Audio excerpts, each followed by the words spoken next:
নমস্কার বন্ধুরা, শুভ সকাল। এখন সকাল ওই 6টা 15 মতন বাজে হয়তো। তো সকাল সকাল দেখো মা গাছ থেকে কত জামরুল পেড়েছে। তো আমি তো তখন ঘুমাচ্ছিলাম, তো মা বললো, এই ঘুম থেকে আমাকে ডেকে বললো, ওঠ, কত জামরুল পেড়েছি দেখ, কিছু জামরুল রেখে দে, তোরা খাবি তো ঘরে। তো আমি এখানে উঠে দেখছি প্রায় এই বড় গামলিটার হাফ গামলি জামরুল পেড়েছে।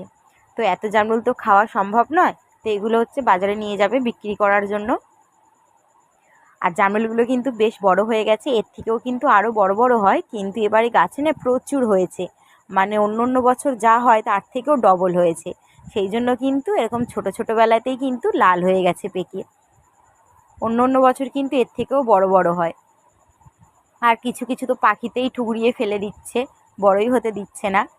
আর তোমরা কারা কারা এই লাল জামরুল খেতে ভালোবাসো অবশ্যই কমেন্টে জানিও। আমার তো ভালো লাগে, আমার যে মানে সব রকমের ফল অতটাও পছন্দ না, কিন্তু আমি খাই টুকিটাকি। তো এখানে একটা জামরুল দেখো কি সুন্দর গোল। আমাদের জামরুলের মানে যাত্রা হচ্ছে লম্বা, আর তার মধ্যে দেখো একটা কি সুন্দর ঘটের মতন গোল হয়েছে, বেশ ভালো লাগছে না দেখতে। আর প্রচুর মিষ্টি আমাদের কাছে।